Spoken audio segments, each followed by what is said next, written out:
En ce début d'année, je voudrais d'abord présenter mes vœux de bonheur, santé et succès à tous les auditeurs et auditrices de RCJ, un média qui a le souci de la rigueur et de la vérité et où, la preuve, s'exprime en toute liberté une diversité d'opinions. Ensuite, je voudrais que nous ayons une pensée pour ceux qui souffrent. Je pense aux victimes de la guerre en Ukraine, une agression fomentée par un Poutine qui se moque éperdument des centaines de milliers de morts par sa faute.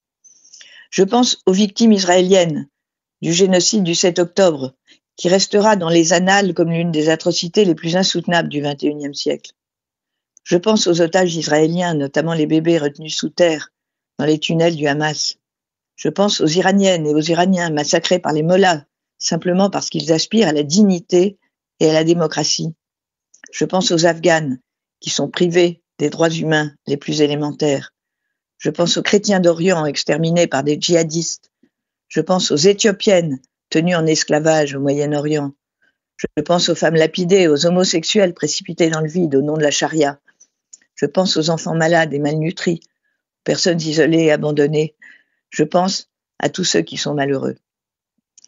Mais, et ce sera mon troisième point, il m'importe aussi, en ce début d'année, de rectifier certaines informations biaisées relayées par les réseaux sociaux et même par la grande presse à propos du conflit israélo-arabe. Non, les Israéliens n'ont pas ce qu'ils méritent.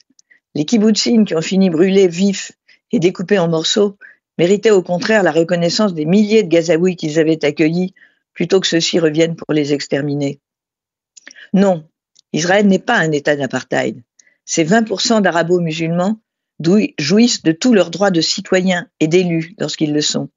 Ce sont les pays du Moyen-Orient qui pratiquent l'apartheid et oppriment les religions minoritaires. Non, Israël n'est pas un État colonisateur.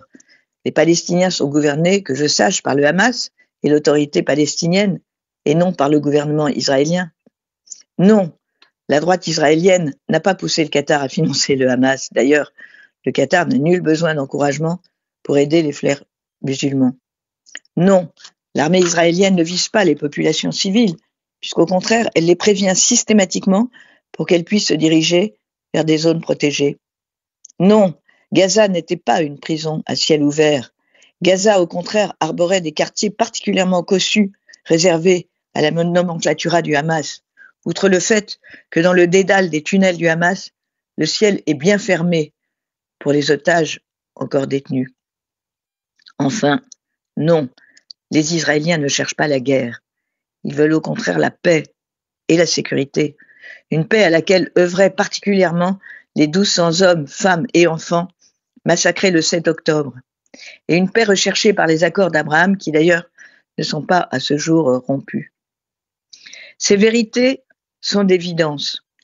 Mais ceux qui ont intérêt à instrumentaliser le conflit israélo-arabe et ceux qui sont endoctrinés, évidemment, n'en veulent pas. Eh bien, c'est une raison de plus pour moi pour les rappeler encore et encore à chaque fois que possible.